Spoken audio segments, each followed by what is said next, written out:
Good morning. It's Tuesday, March 26th. It's my wife's birthday. I don't know what we're going to do today to celebrate, but it's her birthday. And every year for her birthday, I create a birthday card. So that's what I've done all day yesterday. So in any event, I want to talk to you about the Israeli hostage situation. Apparently, the U.S. has gotten Israel to agree to a proposal on a prisoner hostage exchange. And they're waiting for a response for Hamas. And the deal would release around 700 Palestinian prisoners, including 100 of them who are serving life sentences for killing Israeli nationals.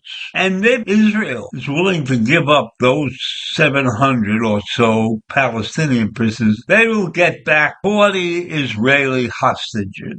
40 hostages held by Hamas in Gaza. Now, if this deal takes place, it's expected to have multiple phases.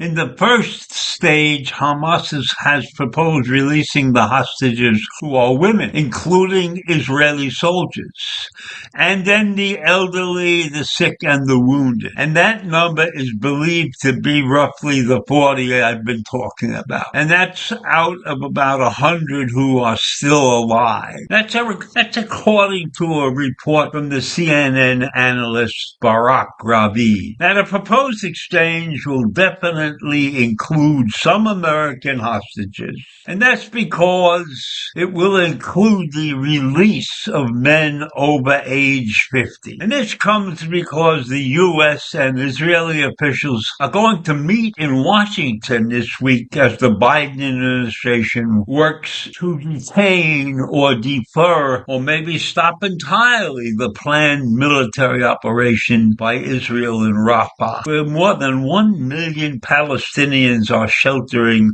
from constant bombardment. Now, I don't know why they're all so worried about these million Palestinians. In my mind, they are part of the problem. What I've seen and heard, Hamas has had no opposition from the Palestinian population. Hamas took over, they won a phony election, and they built miles of tunnels that included homes of many of the civilians.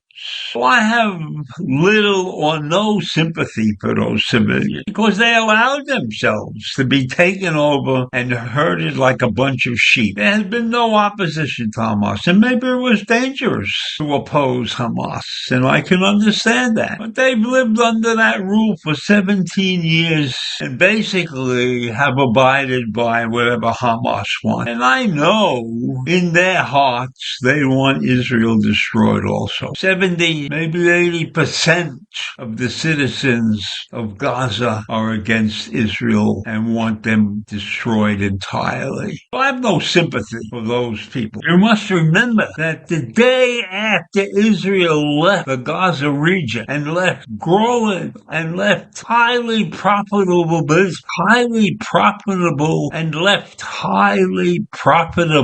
businesses running in the hands of the Gazan. And what did they do? They destroyed those businesses on day one. And I always tell people that. And so I have no sympathy for the people of Gaza. So right now, Netanyahu and Biden are disagreeing with how things should proceed.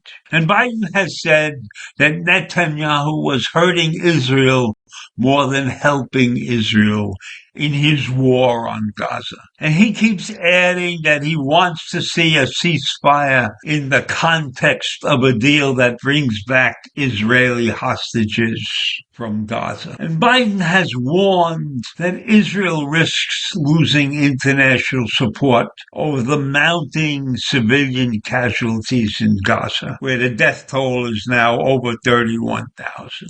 And Netanyahu's response to Biden is to say that he is wrong in his assessment, and he has fiercely defended his policies in Gaza, especially a looming ground operation into the southernmost city of Rafah that Biden and other world leaders have warned against.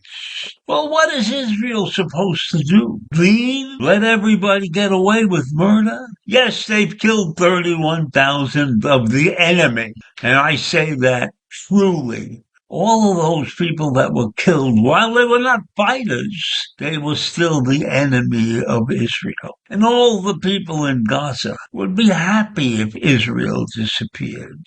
And so Biden and others who believe that Netanyahu is overreacting do not fully understand that this is a life or death situation for Israel. They need to be strong. They are surrounded by enemies. So I'm not exactly sure what Biden meant when he says that Netanyahu is pursuing private policies against what the majority of the Israelis leave. I believe that he is inferring that Netanyahu belongs in jail, because if he loses his leadership position, he will go to jail for various crimes that he committed.